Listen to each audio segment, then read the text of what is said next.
الحمد لله الذي لم يلد ولم يولد ولم يكن له كفوا أحد. الحمد لله الذي لم يتخذ ولدا ولم يكن له شريك في الملك ولم يكن له ولي من الذل وكبره تكبيرا. أشهد أن لا إله إلا الله وحده لا شريك له وأشهد أن سيدنا وسندنا ونبينا وشفيعنا محمدا عبده ورسوله. اللهم صل على روضة محمد في الرياض وصل على بلد محمد في البلاد. اللهم صل على روح محمد في الأرواح وصل على جسد محمد في الأجساد. أما بعد، أعوذ بالله من الشيطان الرجيم. بسم الله الرحمن الرحيم. وكان الله عليما حليما. صدق الله العظيم.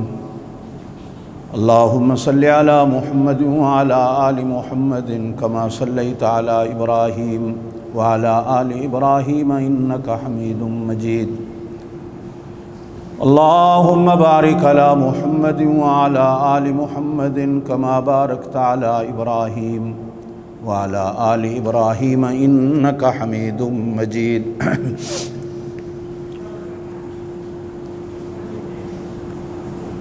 ہر آفت سے، ہر بلا سے، ہر مصیبت سے، ہر بیماری سے اللہ پاک ہم سب کی حفاظت فرمائے. موجودہ جس بیماری نے ساری دنیا کو اپنے خوف اور اپنے ڈر کے اندر مبتلا کر رکھا ہے، اللہ پاک پوری دنیا کے انسانوں کو اس خوف سے، اس ڈر سے نجات نصیب فرمائے. گزشتہ جمعہ میں نے بات شروع کی تھی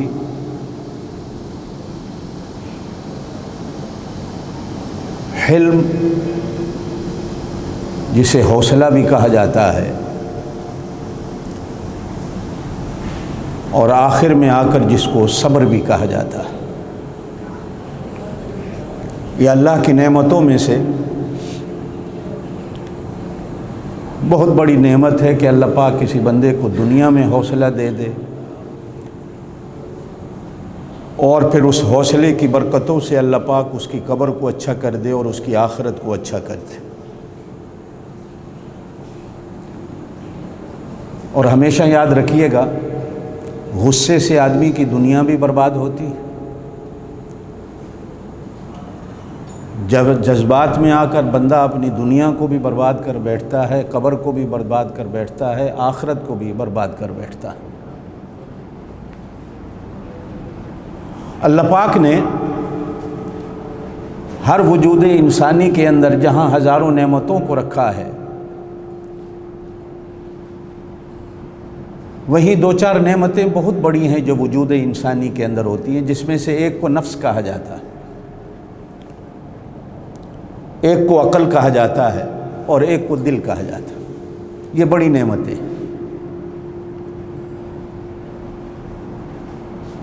نفس انسان کو خواہشات میں مبتلا کرتا ہے.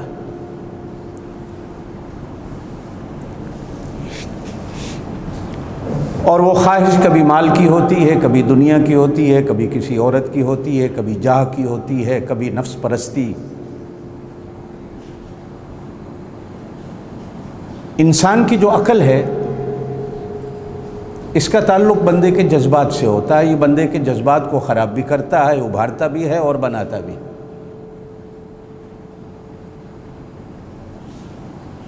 خیالات کو، عقل کا تعلق خیالات سے ہوتا ہے. خیالات کو بناتا بھی ہے، سنوارتا بھی ہے، خراب بھی کرتا ہے، برباد بھی کرتا ہے.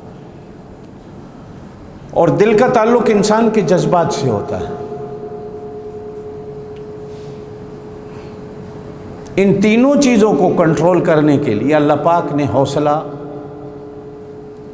حلیم الطبع، صبر تحمل مزاجی، یہ اس کا اللہ نے اس کے علاج بنائے۔ میں نے بات عرض کرتے ہوئے گزشتہ جمعہ کہا تھا، حمل اور حمل یہ دو لفظ ہوتے ہیں، انہی سے تحمل بنا ہے، انہی سے حلم بنا ہے جس کا معنی حوصلہ ہے، اور انہی سے آخر میں جا کر پھر صبر نکلتا، نچوڑ اور نتیجہ ان ساری چیزوں کا صبر ہوتا۔ اور ایک حدیث کے اندر فرمایا گیا، آپ صلی اللہ علیہ وسلم نے ارشاد فرمایا کہ صبر جنت کے دروازوں میں سے ایک دروازہ ہے، اور ایک حدیث میں آپ صلی اللہ علیہ وسلم نے یوں بھی ارشاد فرمایا کہ جنت کی کنجیوں میں سے صبر بھی جنت کی ایک کنجی ہے، جس سے آدمی جنت کے دروازے کھول لیتا ہے۔ آپ صلی اللہ علیہ وسلم کی ایک حدیث ملتی ہے کہ صبر اس کو نہیں کہتے کہ آدمی 2-4 دن کے بعد کسی مصیبت کے آنے پر صبر کر لے، 2-4 دن کے بعد تو ہر کوئی صبر کر جاتا۔ صبر وہ صبر ہوتا ہے کہ جب آدمی مصیبت کے دروازے کو خود بند کر دے، اسی وقت جب بند کرنا واجب ہوتا ہے اس وقت بند کر دے، شریعت کے اندر اس کو صبر کہا جاتا۔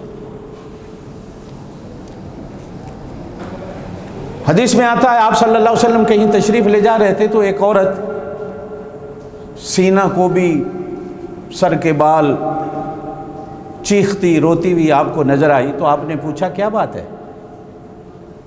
صحابہ کرام نے بتایا کہ اس کا جوان بیٹا مر گیا۔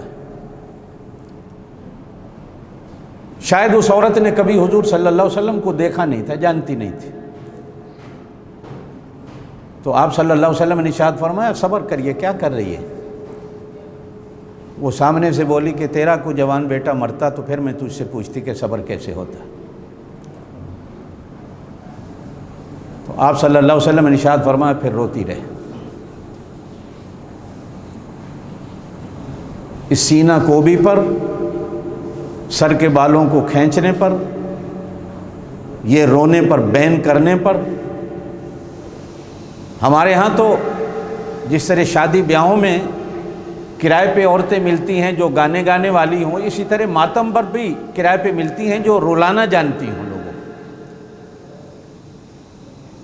عجیب دنیا آ گئی ہے، رونے پر بھی مقابلہ ہوتا ہے اور شادی بیاہوں پر بھی مقابلہ ہوتا ہے۔ پتہ نہیں آپ میں سے کچھ دوست جانتے ہو، ہمارے ہاں پنجاب میں شادی بیاہ کے موقع پر ایک مہندی کی رسم ہوتی ہے۔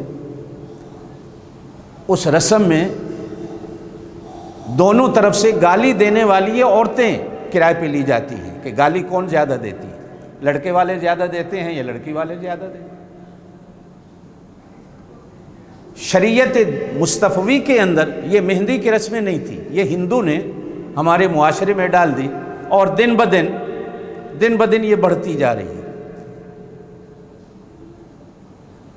کل پرسوں ایک خبر پڑھی، فیصل آباد میں بچی کی شادی ہوئی تو 11 کلو سونا اس کے زیورات بچی کو دیے گئے، اور لڑکے کے علاوہ لڑکے کے جتنے بھائی تھے ان سب کو جہیز میں 1 کرولا گاڑی دی گئی۔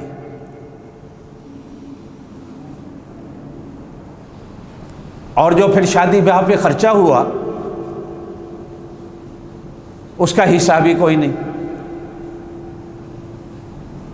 اور ایک بنگلہ اور ایک کوٹھی، یعنی باقاعدہ تصویروں کے ساتھ بیٹی کے نام کی گئی۔ شاید میں نے پہلے بھی کئی بار آپ حضرات کو سنایا ہو، جب حضرت فاطمہ کی شادی ہوئی حضرت علی سے،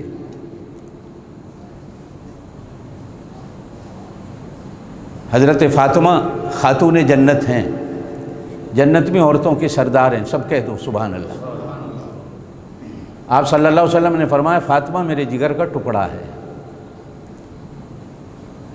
جو کسی نے اس کا دل دکھایا اس نے میرا دل دکھایا۔ حضرت علی کے ساتھ جب شادی ہوئی تو حضرت علی کے پاس حق مہر دینے کے بھی پیسے نہیں تھے، اور جب حضرت فاطمہ کی رخصتی ہوئی اس وقت حضور پاک صلی اللہ علیہ وسلم کو خیال آیا، کہا علی دلہن کو کہاں لے جائے گا، تیرا تو گھر ہی کوئی نہیں، یہ نکاح ہو گیا ہے، رخصتی کا وقت ہے، تیرا تو گھر ہی کوئی نہیں، کہاں لے کے جائے گا، مجھے تو اب خیال آیا۔ ایک صحابی کھڑے ہوئے، عرض کی اللہ کے رسول میرے 6 مکان ہیں مدینے میں نے ایک مکان ان کو دیا، جتنے دن ان کا دل کہے گا اس گھر میں رہے، میں ان کے نام کر دیتا ہوں۔ آج بھی مدینے میں وہ جگہ موجود ہے۔ رخصتی ہو کر حضرت فاطمہ اس گھر میں تشریف لے جاتی، حضرت حسن بھی وہیں پیدا ہوتے ہیں، حضرت حسین بھی وہیں پیدا ہوتے ہیں۔ اب ان دونوں بچوں کی پیدائش کے بعد حضور پاک صلی اللہ علیہ وسلم نے ایک دن صحابہ کرام سے اور اپنی گھر والیوں سے کہا کہ صبح شام ان بچوں کو دیکھنے کے لیے میرا دل کرتا ہے، آنا جانا ہوتا ہے، تھوڑا دور ہے، تکلیف ہوتی ہے، اگر تم اجازت دو تو میں یہیں اپنے گھروں کے اندر کوئی ایک کمرہ بنا دوں فاطمہ کو، کہ میری بیٹی میرے پاس رہ جائے اور یہ دونوں جنت کے شہزادے بھی میرے پاس رہ جائیں۔ تو امہات المومنین نے بھی اجازت دی، صحابہ کرام نے بھی اجازت دی، تو حضرت عائشہ کے حجرے کے اندر ایک چارپائی کا ایک حجرہ بنا دیا گیا، جس کے دروازے پر پردے کے لیے ٹاٹ کو لٹکا دیا گیا۔ وہ حضرت فاطمہ کا گھر تھا، جہاں آپ صلی اللہ علیہ وسلم کی صحبت میں حضرت فاطمہ رہی، اور وہیں حضرت فاطمہ کا انتقال۔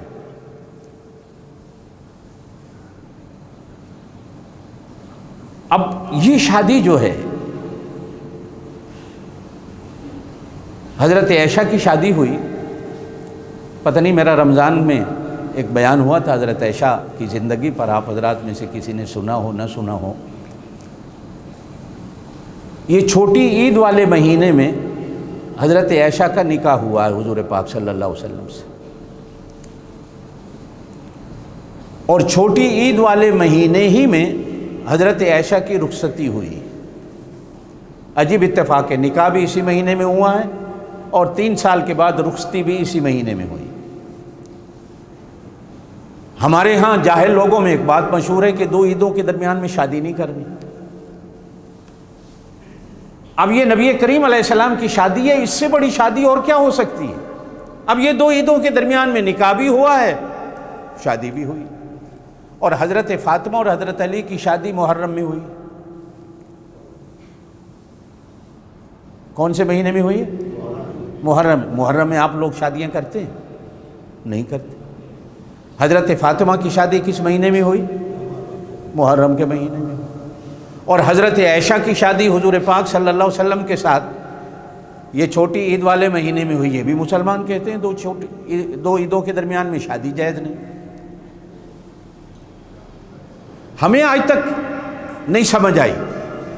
مصیبت یہ ہے کہ اگر یہ ہم مسئلہ بتا دیتے ہیں تو لوگ ناراض ہو جاتے ہیں کہ جی ان کو محرم کے مہینے کا احترام نہیں۔ بھائی حضور پاک صلی اللہ علیہ وسلم نے محرم میں اپنی بیٹی کی شادی کیوں کی؟ اور اگر 2 عیدوں کے درمیان میں شادیاں حرام ہوتی تو حضرت عائشہ کے ساتھ حضور پاک صلی اللہ علیہ وسلم کی شادی اس مہینے میں کیوں ہوئی؟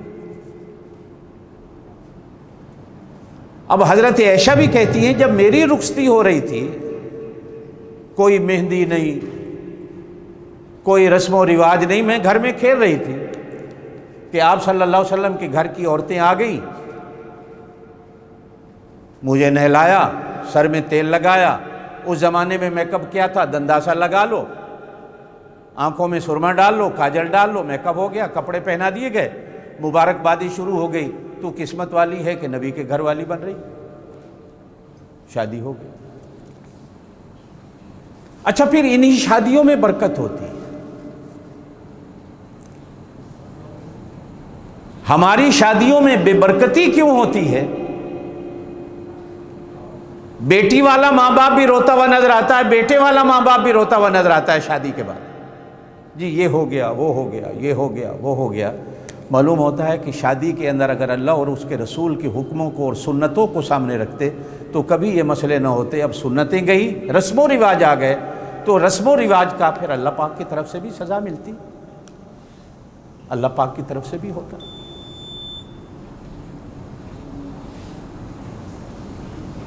خیر، تحمل مزاجی، حوصلہ، صبر، ہم جس نبی کا کلمہ پڑھتے ہیں نا،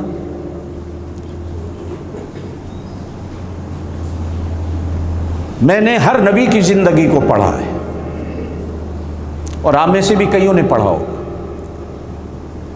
آدم علیہ السلام سے لے کر قیامت تک مجھے اپنے پاک نبی سے بڑا تحمل مزاج آدمی دنیا میں نظر نہیں آیا۔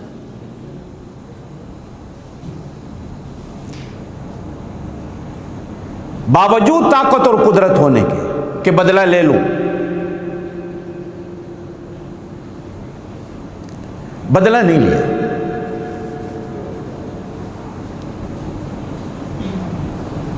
بلکہ اسے معاف کر دیا۔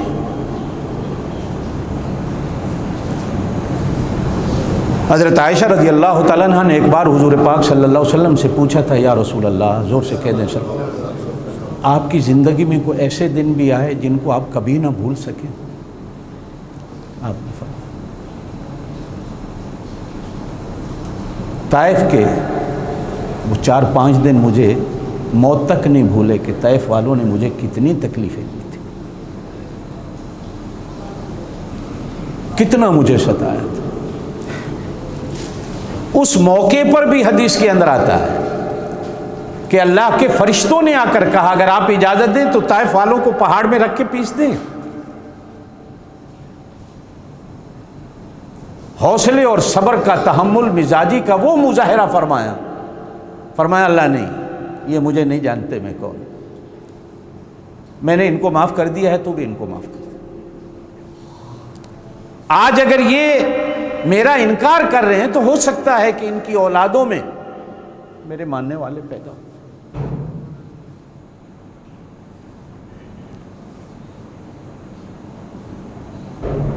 یہ ہمارے نبی پاک صلی اللہ علیہ وسلم کا حوصلہ اور تحمل مزاجی۔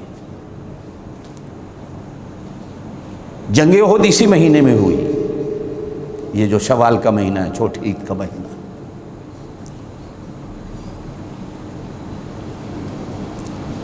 ہو سکتا ہے آپ میں سے کسی نے غزوہ احد کو، جنگ احد کو پڑھا ہو۔ آپ صلی اللہ علیہ وسلم کی زندگی میں 2 قسم کی جنگیں ہوئی ہیں۔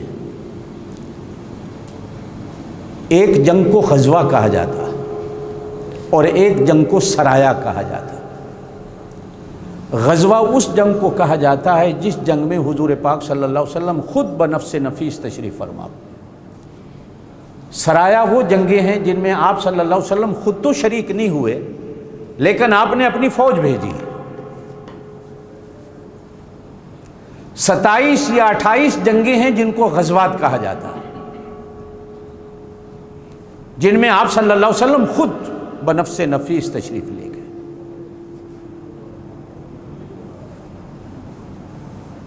اچھا، مزے کی بات یہ ہے کہ آپ بنفس نفیس تشریف بھی لے گئے، لیکن آپ نے کسی جنگ میں تلوار یا ڈنڈا ہاتھ میں نہیں پکڑا۔ سبحان اللہ تو کہہ دو۔ یہ 28، 29، 27 جنگیں جو ہیں جن کو غزوات کہا جاتا ہے، جن میں آپ خود تشریف لے گئے۔ آپ صلی اللہ علیہ وسلم کی عجیب زندگی ہے کہ کسی بھی جنگ میں آپ نے تلوار یا ڈنڈا نہیں اٹھایا۔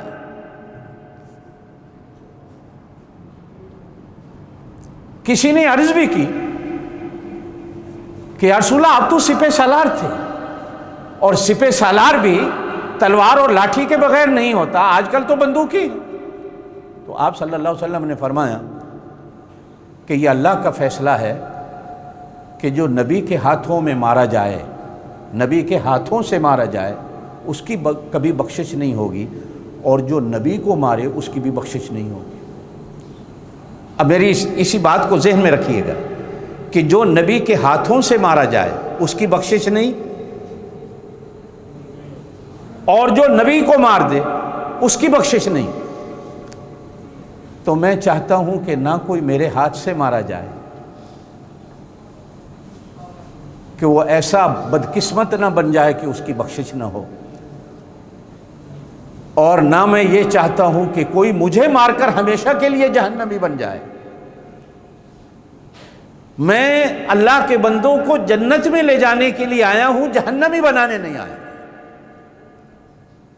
یہ حوصلے اور صبر کو، اس کو تحمل مزاجی کے اس جملے کو ذہن میں رکھیے گا کہ کسی جنگ میں بھی آپ صلی اللہ علیہ وسلم نے کسی کو نہیں مارا، بلکہ عام واقعہ اسکولوں میں بھی ہم پڑھتے رہے کتابوں میں کہ آپ لیٹے ہوئے ہیں، آپ کی تلوار درخت پہ لٹکی ہوئی ہے، ایک دشمن آتا ہے، وہ آپ کی تلوار کو اٹھاتا ہے، آپ کو مارنے لگتا ہے، آپ کی آنکھ کھل جاتی ہے اور وہ تلوار لہرا کر کہتا ہے اے محمد، زور سے کہہ دیں صلی اللہ علیہ وسلم، میری تلوار سے آپ کو کون بچائے گا؟ تو آپ بڑے حوصلے اور تحمل مزاجی سے کہتے ہیں میرا اللہ مجھے بچائے گا۔ اب تلوار اٹھ کے ہاتھ سے گر جاتی ہے اللہ کا نام سننے سے۔ اب آپ نے تلوار اٹھائی، ادھر کی نہیں، ایسے اپنے ہاتھ میں لے کر یوں کہا اب بتا میری تلوار سے تجھے کون بچائے گا؟ تو وہ سامنے سے کہتا ہے مجھے پتہ ہے آپ معاف کر دیں۔ تو فرمایا جا، پھر میں نے معاف کر دیا۔ اب وہ کہتا ہے پھر ایسے میں نہیں جاتا، معاف کر دیا ہے تو کلمہ پڑھا کے بھیجیے، پھر آپ اسے کلمہ پڑھا کر بھیجتے ہیں۔ بس یہ مولانا ابوالکلام آزاد رحمۃ اللہ علیہ نے اپنی ایک کتاب میں سیرت پہ جملے بڑے عجیب لکھے ہیں کہ مظلومیت میں صبر۔ ایک بندہ ظالم ہو اور کہے جی میں صبر کر جاؤں، نہ، مظلوم ہو اور صبر کر جائے، اور باوجود طاقت اور قدرت کے ہونے کے دشمن سے بدلہ نہ لے۔ اسے محمد نے کہیں گے تو کیا کہیں؟ زور سے کہہ دیں صلی اللہ علیہ وسلم۔ یہ محمد مصطفیٰ کے سوا کون کر سکتا ہے؟ اب دیکھنا یہ ہے کہ ان کی زندگی آپ کے لیے میرے لیے نمونہ ہے، میں اور آپ کیا کرتے ہیں۔ دعا کریں، میں آج کل ایک دو کتابیں لکھ رہا ہوں، دعا کریں اللہ میری زندگی میں پوری کرا دے۔ میں نے آپ صلی اللہ علیہ وسلم کی سیرت پر یہی چیزیں نوٹ کر کے بچوں کے لیے لکھ رہا ہوں۔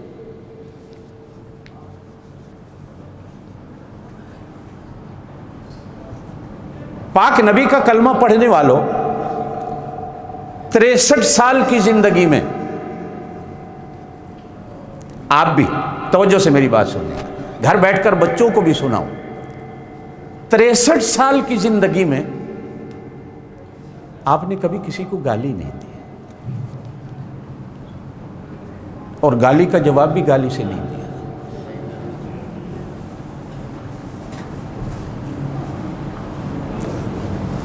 63 سال کی زندگی میں آپ صلی اللہ علیہ وسلم نے کبھی کسی کو، زور سے بولو، کبھی کسی کو، زور سے بولو، آپ اور میں، جس نبی کا میں اور آپ کلمہ پڑھتے ہیں، جس نبی کی قیامت کے دن شفاعت کے ہم سارے امیدوار ہیں، آمین کہہ دو، اللہ نصیب کر دے، آمین۔ اس پاک نبی نے 63 سال کی زندگی میں کبھی کسی کو گالی نہیں دی، بلکہ قرآن نے حکم دیا ادفع باللتی ہی احسن، اگر کوئی گالی دے رہا ہے تو اس کو اچھائی سے بدلا۔ گزشتہ جمعہ میں نے حضرت عیسیٰ کی بات بتائی تھی کہ ایک آدمی گالیاں دے رہا ہے اور حضرت عیسیٰ چپ کر کے سن رہے ہیں، تو کسی سننے والے نے قریب سے گزرا تو کہا اللہ کے نبی آپ کو گالیاں دے رہا، آپ سن رہے ہیں؟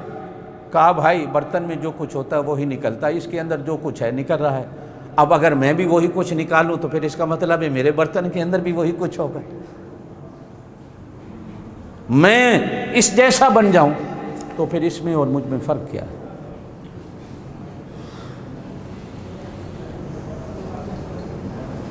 یہ بات میری صرف ابھی نہیں، زندگی بھر کے لیے دماغ میں رکھیے گا، میری زندگی کا کوئی پتہ نہیں، میں کل ہوتا ہوں نہیں ہوتا، آپ ہوتے نہیں، کوئی پتہ نہیں، لیکن اس ایک بات کو پلے باندھ لیں کہ میرے پاک نبی نے 63 سال کی زندگی میں کبھی کسی کو گالی نہیں دی۔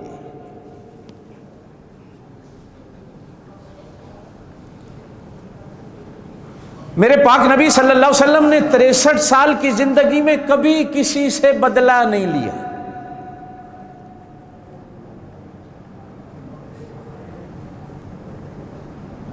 کبھی کسی سے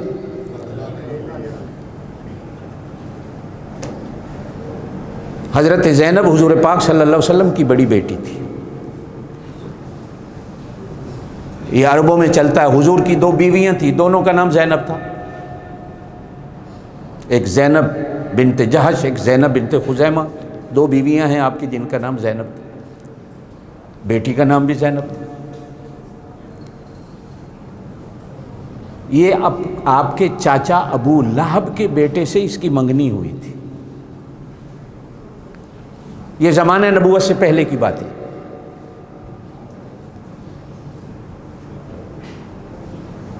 اور چاچا بھی وہ ہے کہ جس کی مذمت میں قرآن میں پوری سورت ہے، تبت یدا ابی لہب، اے ابو لہب تیرے دونوں ہاتھ ٹوٹ جائیں۔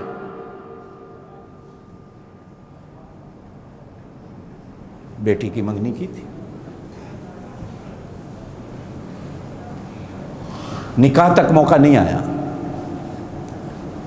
جب آپ صلی اللہ علیہ وسلم نے نبوت کا اعلان کیا تو اسی چاچے نے بیٹوں کو بھیج کر کہا کہ جاؤ منگنی توڑنے کا اعلان کرو، ہم تیرے ساتھ رشتہ داری بھی نہیں رکھنا چاہتے۔ اور اسی چاچا کی بیٹی تھی جسے ام جمیل بھی کہا جاتا ہے یا ام جمیل بھی کہا جاتا ہے، جو آپ صلی اللہ علیہ وسلم کے راستے میں کانٹے بچھاتی تھی۔ اسی صورت کے اندر ہے وَامْرَأَتُهُ حَمَّالَةَ الْحَطَبِ، کیکر کے کنڈوں کا ڈھیر سر پہ لا رہی تھی، صرف اسی وجہ سے کہ نبوت کے راستے میں بچھاؤں گی، لیکن اللہ نے سزا ایسی دی کہ وہ رسی جو اس کے ساتھ باندھی ہوئی تھی وہ گلے میں ایسی اٹکی کہ انہی کیکروں سمیت خود ہی جہنم رسید ہو گئی۔ رشتہ توڑ دیا گیا۔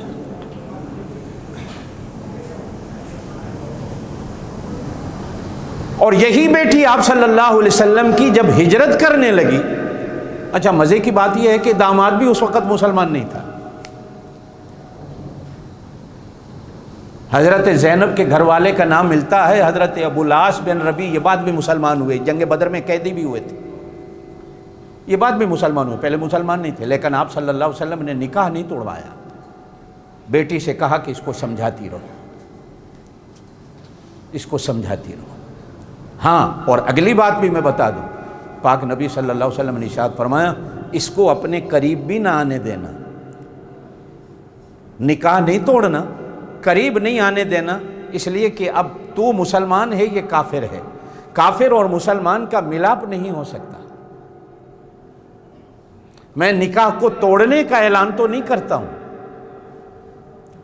لیکن اسے قریب نہیں آنے دینا۔ یہ جنگ بدر میں قیدی ہوا، یہ کافروں کے ساتھ تھا۔ اب کافروں کے ساتھ جب معاملہ ہوا کہ صاحب کچھ پیسے دے کے ان کو چھوڑ دیا جائے، تو ابو العاص بن ربیع نے، آپ کے داماد نے، اپنی آزادی کے لیے اپنی بیوی کے گلے کا سونے کا وہ ہار جو اس کو نکاح کے وقت ماں حضرت خدیجۃ الکبریٰ نے دیا تھا، وہ حضور کی خدمت میں اپنے چھڑانے کے لیے فدیے کے طور پر پیسے، وہ سونے کا ہار بھیجا کہ یہ لے لیں، قبول کر لیں اور مجھے چھوڑ دیں۔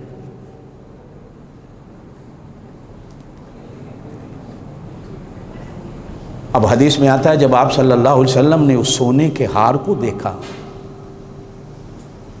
حضرت ختیجہ یاد آ گئی، کہا یہ تو وہ ہار ہے جو میری ختیجہ نے بیٹی کو دیا تھا۔ آنسو ٹپک پڑے، رفیقہ حیات مخدومہ کائنات ایسی یاد آئیں حضور کو، آنسو ٹپک پڑے۔ اب صحابہ نے جو دیکھا تو کہا رسول اللہ اگر ایسی بات ہے تو یہ ہار بھی واپس کر دیں، اس کو چھوڑ دیتے۔ آپ نے فرمایا یارو اگر اسی بات کو قبول کر لو، مجھے اس ہار کو دیکھ کر میری بیوی یاد آ گئی، اسے چھوڑ دو۔ صحابہ کرام نے چھوڑ دیا۔ ہفتہ 10 دن گزرے، پھر وہ بندہ مدینے میں ہجرت کر کے آ پہنچا۔ بلکہ کہا جاتا ہے کہ رات کو جا کر حضرت زینب کے کمرے میں جا کے گھسا۔ اب جب صبح حضور نماز کے لیے تشریف لے جا رہے تھے، آپ کو نہیں پتا، تو حضرت زینب نے آواز دے کر کہا ابا ابو العاص میرے گھر میں آ گیا ہے، میں نے اس کو پناہ دے دی ہے، اسے کوئی دشمن نہ سمجھے۔ تو آپ صلی اللہ علیہ وسلم نے بیٹیاں بڑی پیاری ہوتی ہیں، کاش اللہ ہمیں بیٹیوں کو سمجھنے کی توفیق دے۔ ہم تو بیٹوں کے پیچھے مرے جا رہے ہیں۔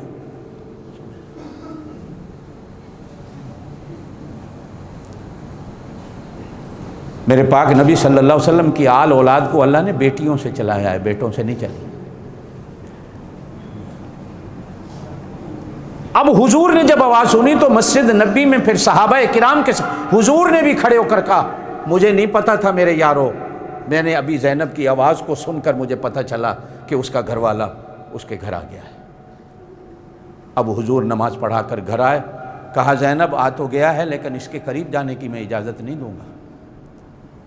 اب وہ کھڑا سن رہا تھا، اس نے کہا یا رسول اللہ میں کلمہ پڑھنے آیا ہوں، مکے سے جو بھاگ کر آیا ہوں تو میں کلمہ پڑھنے آیا ہوں، مجھے ایمان کی دولت کلمہ پڑھا دیجئے۔ حضور نے کلمہ پڑھایا۔ اب حضرت ابو العاص بن ربیع بنتا ہے۔ پھر اس کی بھی آگے 2 بیٹے ہوتے، ایک بیٹی ہے ایک بیٹا ہے۔ امامہ بیٹی کا نام رکھا گیا، بیٹے کا نام علی رکھا گیا۔ آپ کو اور ہمیں تو ذاکر بتاتے نہیں نا، یہ امامہ اور یہ علی بھی نماز کی حالت میں حضور کے کندھوں پہ چڑھ جاتے تھے، جیسے حسن حسین چڑھ جاتے تھے، آپ کا سجدہ لمبا ہو جاتا تھا۔ یہ دونوں بھی کبھی کبھی دوڑتے آتے چڑھ جاتے تو آپ صلی اللہ علیہ وسلم کا ان کے لیے بھی سجدہ لمبا ہو جاتا تھا۔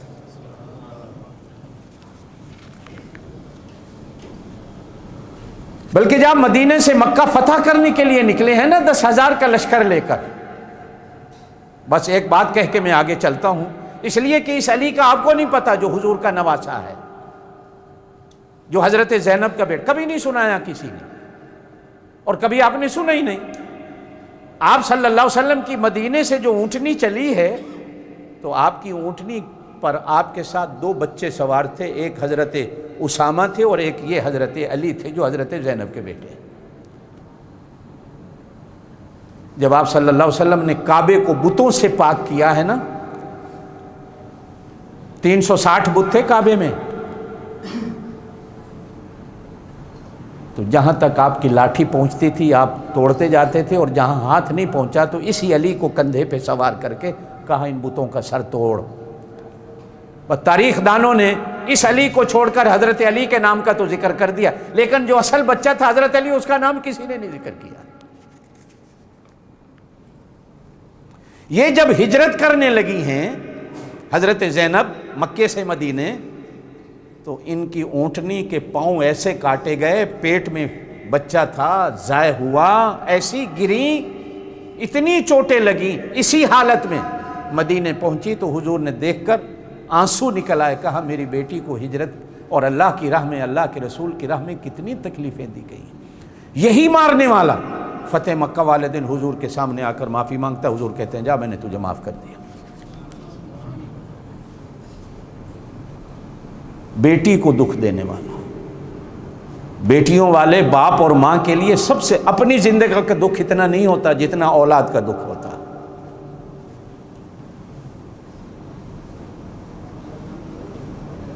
میں اور آپ اپنا دکھ برداشت کر جائیں گے، اولاد کا دکھ نہیں برداشت ہوتا، اور اولاد میں سے بھی بیٹی کا دکھ ہو وہ ماں باپ کبھی برداشت نہیں کر پاتے۔ لیکن ایک حدیث سے سنا دیتا ہوں، چھپانا میرا ایمان نہیں، بتانا میرا ایمان ہے۔ حضور پاک صلی اللہ علیہ وسلم نے فرمایا بیٹیوں والو، جس بیٹی کے ماں باپ کو اس بیٹی کے سسرال کی طرف سے دکھ اور تکلیف دی گئی ناجائز طور پر، اس بیٹی کا قیامت والے دن ضامن میں ہوں، اس کے ماں باپ کا ضامن بھی میں ہوں، ان کی جنت میری جنت کے قریب اللہ سے بنواؤں گا، ان کی جنت میری جنت کے قریب۔ بیٹیوں کے لیے اللہ کے پاک نبی نے کیا کیا چیزیں بیان کر دی۔ خیر، تحمل مزاجی،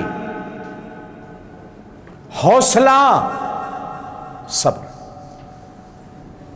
کچھ حدیث کے ٹکڑے بڑے عجیب ہیں۔ ایک حدیث کے اندر آپ صلی اللہ علیہ وسلم نے فرمایا، بندہ جب غصے میں ہوتا ہے نا، اللہ کہتے ہیں، یہ حدیث قدسی ہے، اللہ کہتے ہیں میرا بندہ غصہ پی جا، کل جب مجھے غصہ آئے گا میں اپنا غصہ پی جاؤں گا۔ زور سے کہہ دو سبحان اللہ، بڑی عجیب حدیث ہے، غصہ پی جا، کل جب مجھے غصہ آئے گا نا تو میں اپنا غصہ پی جاؤں گا تیرے اوپر۔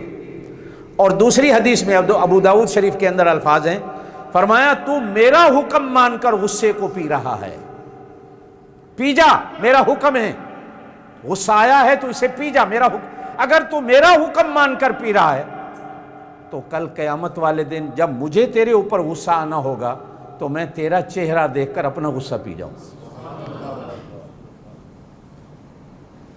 اچھا، ایک حدیث کے اندر فرمایا غصے والے بھی 4 قسموں کے لوگ ہوتے ہیں۔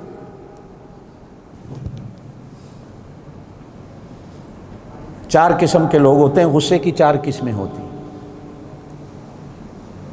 وہ غصہ جو عقل کو ملیا میٹ کر دے وہ نشے کی طرح حرام ہوتا ہے۔ نفس، عقل، دل، یہ 3 طاقتیں اللہ نے ہر انسان کو وجود میں دی۔ نفس انسان کو خواہشات پر ابھارتا ہے، عقل انسان کو خیالات کی طرف لے جاتا ہے، دل انسان کو جذبات پر ابھارتا ہے۔ ان تینوں کو کنٹرول کرنے کے لیے اللہ پاک نے حوصلے اور صبر کو بنایا ہے۔ فرمایا صبر جنت کے دروازوں میں سے ایک دروازہ۔ اور قرآن میں کتنی جگہ کہا گیا ہے کہ اللہ صبر کرنے والوں کے ساتھ، اللہ صبر کرنے والوں کے، زور سے کہہ دو صبر کرنے والوں کے۔ صبر کیا ہوتا ہے؟ فرمایا کچھ لوگ ایسے ہیں جن کو غصہ بھی جلدی آتا ہے اور اتر بھی جلدی جاتا ہے، یہ نہ تعریف کے قابل ہے نہ مذمت کے قابل۔ غصے کا جلدی آ جانا یہ شیطان کی علامت ہے، مومن کی نہیں۔ 4 چیزیں ارشاد فرمائیں، غصے کا جلدی آنا اور پھر غصے کا جلدی اتر جانا، یہ بندہ نہ قابل تعریف ہے نہ قابل مذمت۔ دیر سے غصے کا آ جانا اور دیر سے اتر جانا یہ بھی قابل تعریف اور قابل مذمت نہیں۔ دیر سے غصے کا آنا اور جلدی اتر جانا، آپ صلی اللہ علیہ وسلم نے فرمایا یہ بہترین بندہ ہے۔ غصہ اسے دیر سے آتا اور اتر، زور سے بولو، جلدی جاتا ہے۔ غصہ دیر سے آتا ہو اور اتر یہ سبق ہے آپ کا، اس کے یاد رکھنا ہے۔ غصہ جلدی آ جائے جلدی اتر جائے یہ قابل تعریف نہیں، نہ قابل مذمت ہے۔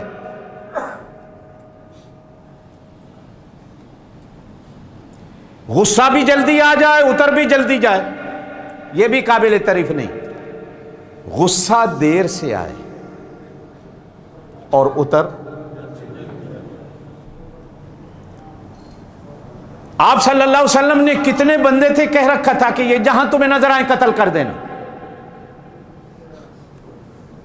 مکے میں قتل کرنا، حدود حرم میں کسی کو قتل کرنا حرام ہے، لیکن آپ صلی اللہ علیہ وسلم نے کچھ بندوں کے بارے میں ارشاد فرمایا کہ اگر یہ کعبے کے غلاف کے پیچھے بھی چھپ جائیں تو انہیں قتل کر دینا، اتنا غصہ تھا۔ لیکن جیسے ہی وہ بندے سامنے آئے، کہا معافی مانگنا ہے، حضور نے فرمایا جاؤ معاف کر دیا۔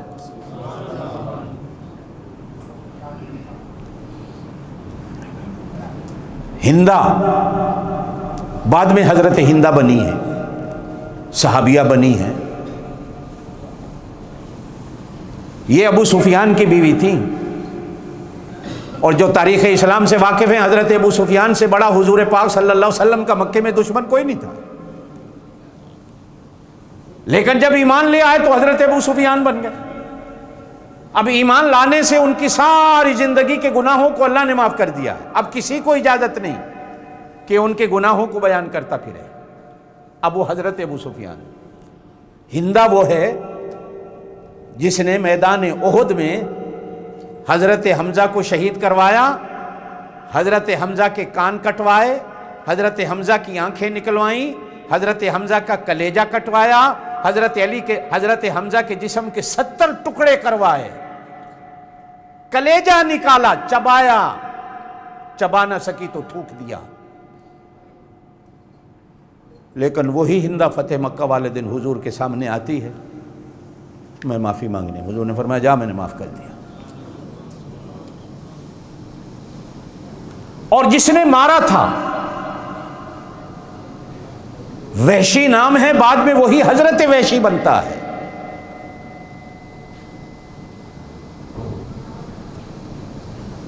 آ کے بیٹھ گیا، پوچھا کون ہے؟ کہا وحشی۔ اچھا تو وہ ہے جس نے میرے چاچا کو قتل کیا تھا؟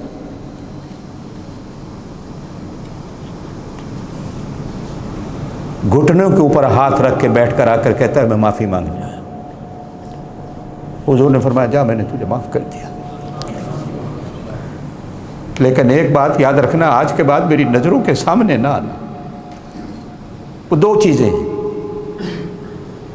ایک تو یہ کہ میں تجھے شرمساری سے بچا لوں کہ میرے سامنے آتے ہوئے تجھے شرمساری ہوگی کہ میں نبی کو منہ کیسے دکھاؤں، اور دوسری بات میری ہے کہ جب تو میرے سامنے آئے گا تو مجھے چاچا یاد آ جائے گا کہ تو نے کیسے ٹکڑے کیے۔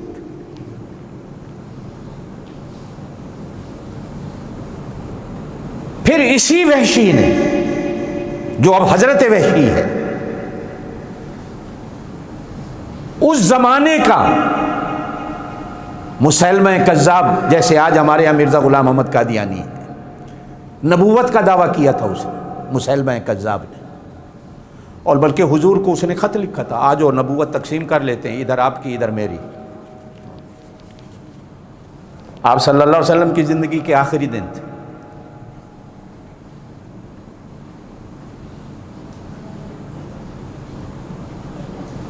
اب حضرت ابوبکر صدیق کے زمانہ خلافت میں شروع کے دنوں میں مسلمہ کذاب کے ساتھ جنگ ہوتی ہے۔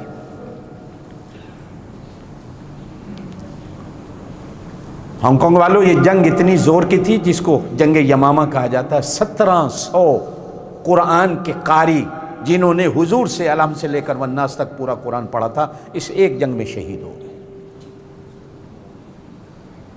اور اس مسلمہ کو اسی وحشی نے مارا تھا، جھوٹے نبی کو، صرف حضور کا دل خوش کرنے کے لیے۔ حالانکہ حضور تو روضہ پاک میں تشریف لے گئے تھے، لیکن ہمارا تو ایمان ہے، آج بھی نبی کا دل خوش بھی ہوتا ہے، تازہ بھی ہوتا ہے، اور رنج بھی ہوتا ہے۔ ہم تو حیات کے قائل ہیں، میرے پاک نبی اپنے روضہ پاک میں زندہ ہے، ہم اس کے قائل ہیں، کہو بے شک۔ اگلے دن بھی میرے سے ایک بات بندہ کر رہا تھا، تو میں نے کہا یار بات سن، حضرت عیسیٰ زندہ ہیں کہ نہیں؟ بولو، کہاں بیٹھے ہیں؟ چوتھے آسمان پہ ہیں نا؟ وہ جب آئیں گے تو حضور کے امتی بن کے آئیں گے نا؟ زور سے بولو، بے شک امتی بن کے آئیں گے، کلمہ یہی پڑھیں گے، نمازیں یہی پڑھیں گے، قرآن یہی پڑھیں گے، امتی بن کے آئیں گے۔ وہ زندہ ہیں؟ تو ایک نبی زندہ ہے، اسے تو زندہ مان رہے ہو؟ جو امتی بن کے آئے گا، اور جو نبی زندہ ہے اسے تم کہو کہ وہ روضہ پاک میں مر گئے ہیں، پتھر ہو گئے ہیں، مٹی ہو گئے ہیں۔ جس نبی کا کلمہ پڑھا جانا ہے، پڑھنے والا زندہ ہے، اور جس کا کلمہ پڑھا جا رہا ہے وہ مر گیا۔ یار کیا کوئی دماغ کی بات کرو میرے ساتھ کرنے والی، جو قرآن و سنت کی دلائل نہیں تو کوئی عقل کی بات ہی سامنے رکھو۔ یہی وحشی آتا ہے تو آپ اسے معاف کر دیں۔ اور اسی جہاں یہ جنگ ہوتی ہے یمامہ کی، یہ ریاض، الگسیم، یہ علاقے جو ہیں یہ یمامہ کہے جاتے ہیں۔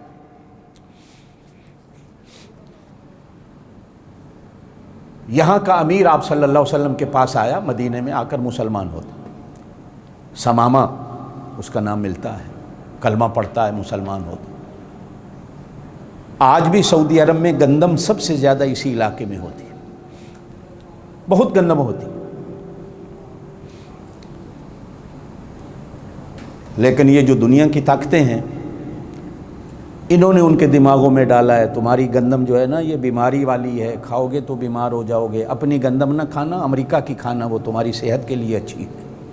اب بیچارے وہ آٹا گندم بھی ادھر سے منگاتے ہیں، اپنی نہیں کھاتے، اس لیے کہ انہوں نے کہہ دیا بیماری پھیلتی.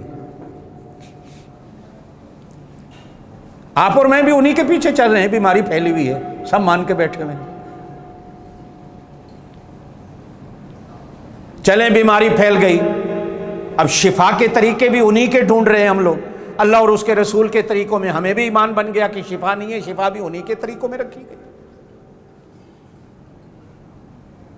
وہ دل کی بیماری میں کوئی مرتا ہے تو وہ بھی کرونا میں ڈال دیا جاتا ہے، کوئی ایکسیڈنٹ میں مرتا ہے تو وہ بھی کرونا میں ڈال دیا جاتا ہے. چلو کو پیسے مل جائیں گے. جو طریقے ہمیں وہ سکھا رہے ہیں ہم انہی پہ چلیں. ایک طریقہ میں آپ کو بتا دیتا ہوں، اور ہو سکتا ہے تو اس کو اتنا شیئر کرو اللہ آپ کے ایمان کو تازہ کر دے. کرونا سے بچنے کا بہترین علاج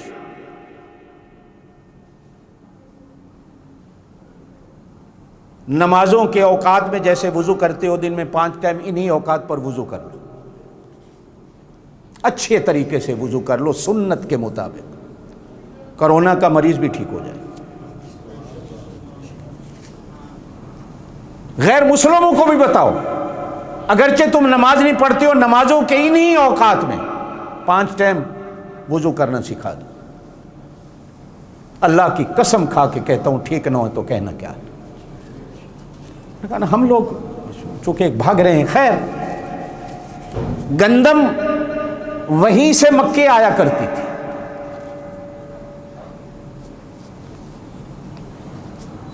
اب جب وہ بندہ مسلمان ہو گیا جو اس علاقے کا بڑا تھا تو اس نے مکے والوں کی گندم مت کر دی.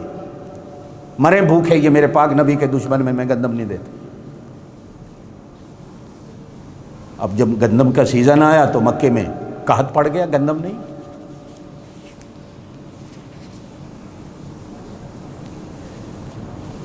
اب جب اسے کہا گیا گندم بھیج تو اس نے کہا تم میرے نبی کے دشمن ہو، میں تو تمہیں گندم نہیں دیتا. اب یہی ابو سفیان جو حضور کا دشمن ہے، یہ صرف گندم کے لیے چل کر مکے سے حضور کے پاس آتا ہے کہ اس سے کہو گندم بھیجے، نہیں تو ہم بھوکے مر جائیں گے. حضور صلی اللہ علیہ وسلم نے کوئی شرط نہیں رکھی، کوئی بات نہیں کی، اسی وقت بندہ دوڑایا، اور وہ بھی گھوڑے پہ، اونٹ پہ بھی نہیں. کہا جلدی جاؤ اور اسے کہو گندم روانہ کر دے. میں اس دنیا میں بدلے لینے نہیں آیا، میں اس دنیا میں معاف کرنے آیا ہوں. یہ کیا طریقہ ہے کہ کسی کا رزق بند کر دو؟ میرا پاک نبی تو دشمنوں پر بھی رزق بند نہیں ہونے دیتا. آج میں مسلمان، میرا ملک مسلمان، کبھی میں چینی کو بند کر دیتا ہوں، کبھی آٹے کو بند کر دیتا ہوں، کبھی گندم کو بند دیتا ہوں، کبھی پانی کو بند کر دیتا ہوں. مسلمانوں کے ساتھ دشمنی چلا رہا ہوں میں. یہ دشمنی ہے. ذخیرہ اندوزی کرنا، قیمت کو بڑھانا.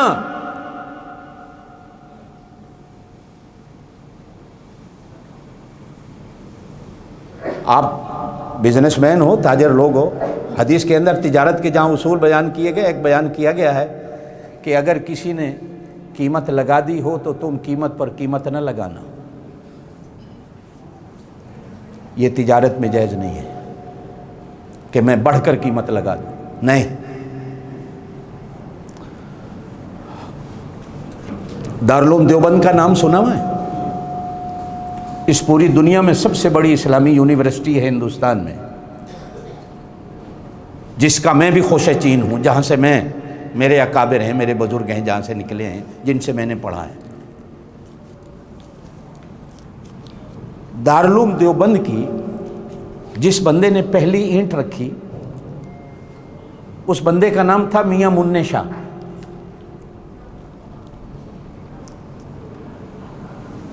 وہ روزانہ کھیتوں میں جا کر ہاتھوں سے گھاس کھودتے تھے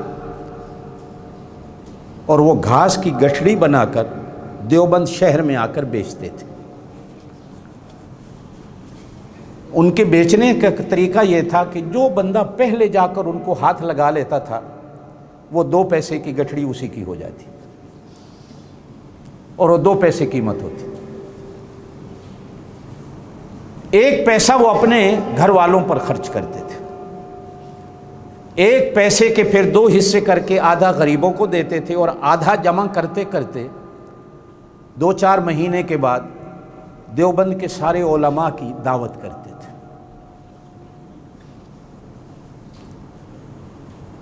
تو دیوبند کے علماء لکھتے ہیں کہ اللہ کی قسم ہے ہم اس کی دعوت کی انتظار کرتے رہتے تھے. ایک تو حلال کی کمائی تھی، گھاس کاٹ کے آتا تھا، اس میں برکت اتنی ہوتی تھی کہ جس دن ہم اس کی دعوت کھاتے تھے 40 دن تک ہمارے تہجد قضا نہیں ہوتے تھے. بس ان کا طریقہ یہ تھا کہ جو پہلے جا کر ان کو ہاتھ لگاتے لوگ لین میں کھڑے ہوتے تھے، بھاگتے تھے لوگ کہ جا کر پہلے میاں منع شاہ کو ہاتھ لگا لوں اور گھاس کی گٹھڑی خرید لوں. اب یہ تجارت کے اصول ہیں. کوئی تاجر اگر اللہ کے پاک نبی کی تجارت کے اصول اپنا لے تو حضور نے فرمایا ایسا تاجر قیامت والے دن میری جنت کے ساتھ اس کی جنت ہوگی. ہمارے ہاں تو تجارت کے اصول بھی غیروں کے ہم نے لیے ہیں، نبی کی تجارت کا تو اصول ہی ہم نے چھوڑ دیا ہے.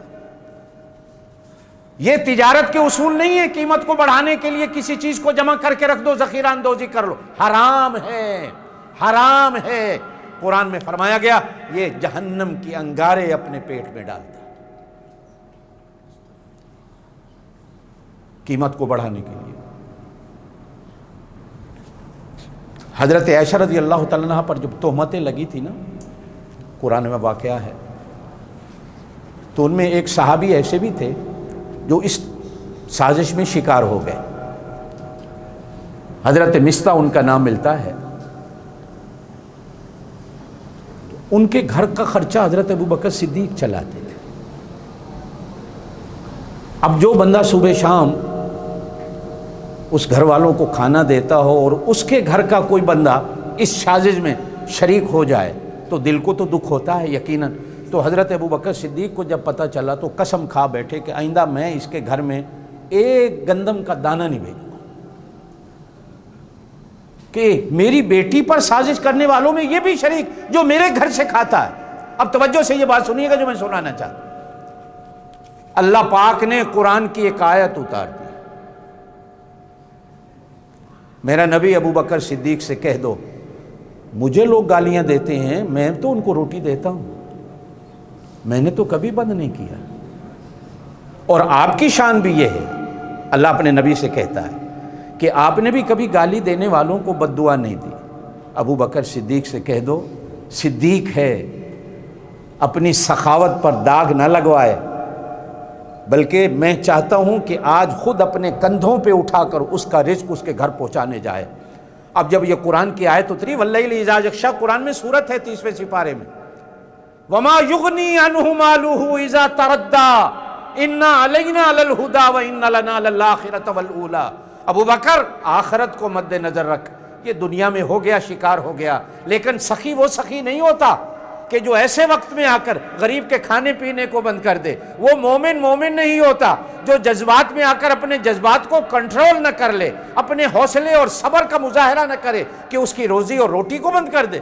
اب حضرت ابوبکر صدیق نے جب قرآن کی آیت سنی تو حدیثوں میں آتا ہے ایسے روئے چیخے مار کر، کندھے پہ ادھر بوری اٹھائی ادھر بوری اٹھائی. غلاموں نے کہا آقا ہم خود اٹھا. کہا نہیں، جس کے بارے میں اللہ قرآن میں مجھے یوں کہہ دے آج ابوبکر صدیق اس کے گھر میں کھانا خود پہنچانے جائے. حوصلہ اور صبر یہ تو ایمان کی نشانی ہے. میں کہوں کہ نہیں میں اینٹ کا جواب پتھر، بابا یہ کفر کی نشانی ہے، ایمان کی نہیں ہے. قرآن کہتا ہے ادفع باللتی ہی احسن، پتھر کا بدلہ دعا میں دو. معاف کرنے والے کو اللہ بڑا بناتا ہے، معاف کرنے والے کو اللہ کبھی چھوٹا نہیں بناتا. اللہ بڑا ہے، زور سے بولو اللہ وہ معاف کرنے والا. انہ هو الغفور الودود. ہم اگر کسی کو معاف بھی کریں نا تو 5-10% ہمارے دل میں اس کی اچھائی ہوگی یا برائی ہو، یار چلو کوئی نہیں کچھ بھی ہے چلو میں معاف کروں، لیکن میری اور آپ کی تو ساری برائی میرے اللہ کے سامنے ہے، ہم کیا کرتے ہیں کیا نہیں کرتے۔ پھر بھی وہ کہتا ہے علیمن حلیما، میں جاننے والا بھی ہوں تم کیا کرتے ہو، لیکن پھر بھی میرا حوصلہ دیکھو، میں تم سب کو معاف کر دیتا ہوں۔ حلم، حمل اور حمل، میں نے گزشتہ جمعہ سمجھایا تھا کہ حمل اس بھار کو کہتے ہیں جو اندر کا ہو، باہر کا ہو، اور حمل وہ وزن ہوتا ہے جو اندر کا ہو۔ یہ حلم ہو، حمل ہو، حمل ہو، یہ ماں جو اپنے پیٹ میں ہم لے کے چلتی ہے، جس کو آج کل دنیا پریگنٹ کہتی ہے، ورنہ شریعت اسے حملہ کہتی ہے، وَأُولَاتُ الْأَحْمَالِ أَجَلُهُنَّ، کہ وہ اس کے پیٹ میں جو بوجھ ہے وہ اندر کا بوجھ ہے، وہ وہی جانتی ہے، وہ وہی جانتی ہے اور کیسے اٹھاتی ہے۔ ایک بندہ آیا حضور پاک صلی اللہ علیہ وسلم کے پاس، توجہ سے سنیے گا، یا رسول اللہ، زور سے، میں نے اپنی اماں کو 4 دن اپنے کندھوں پہ اٹھا کر حج کرایا ہے، مینا بھی کندھے پہ لے گیا ہوں، پیٹھ پہ اٹھایا ہے، عرفات بھی پیٹھ پہ اٹھا کے لے گیا ہوں، اس زمانے میں تو گاڑیاں تھی نہیں، میں نے اپنی اماں کا حق ادا کر دیا ہے۔ حضور نے فرمایا وہ 9 مہینے جو تیرا بوجھ اٹھا کے چلتی رہی نا، وہ ایک درد جو اٹھا نا، یہ 3-4 دن کا مقابلہ ایک درد کا بھی نہیں ہو سکتا جو 9 مہینے تجھے اٹھا کر وہ دردیں سہتی رہی۔ شاید اس لیے شریعت نے کہا کہ بچہ پیدا ہوتے وقت اگر ماں مر جائے وہ شہید ہے۔ شہادت کی موت آسان ہے، دعا کر دو اللہ سب کو شہادت کی موت دے، اللہ حرام کی موت سے بچا لے، اللہ بسترے کی موت سے بچا لے، اللہ ہسپتال کی موت سے بچا لے، اللہ ایکسیڈنٹ کی موت سے بچا لے۔ موت ایسی ہو کلمہ پڑھ رہے ہوں اللہ موت دے دے، حدیث میں تو الفاظ آتے ہیں، اس میں کوئی شرم نہیں، اللہ ایمان کی موت دے دے اور رشک والی موت دے، کہ میرے مرنے کے بعد میری موت پر لوگ رشک کرتے ہوئے نظر آئیں کہ اللہ ہمیں بھی ایسی موت دے دے۔ شہادت کی موت آسان پڑی ہوئی ہے کہ وہ ماں مرتی ہے اس حالت میں،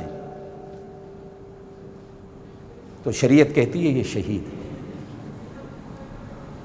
تو آج بڑا ہو گیا، تیرے لیے ماں کا کوئی مرتبہ ہی نہیں ہے، تو ماں کو گالیاں دے رہا ہے، نماز بھی پڑھ رہا ہے، حج بھی کر رہا ہے، داڑھی بھی تو نے رکھی ہوئی ہے، پگڑی بھی تو نے باندھی ہوئی، دیتا ماں کو گالیاں ہیں۔ کوئی نماز نہیں، کوئی نماز نہیں۔ میرے دین نے تو حوصلہ اور صبر سکھایا ہے، دشمنوں کے لیے بھی، غیروں کے لیے بھی۔ میں اور آپ ایک صف میں بیٹھے ہیں، نہیں بولتے ایک دوسرے کے ساتھ، نماز پڑھ کے نکلتے ہیں ایک دوسرے کے ساتھ نہیں بولتے، بھائی بھائی کا دشمن ہے، بہن کو دشمن ہے، بہنیں آپس میں نہیں بولتی۔ میں کتنے جمعوں سے یہی کہہ رہا ہوں آپ حضرات کے سامنے، میرے دوستوں، کچھ چیزیں ایسی ہیں علاج۔ اللہ اکبر، اللہ پاک زندگی دے تو باقی باتیں انشاءاللہ آئندہ۔ واخر دعوانا الحمدللہ رب العالمین۔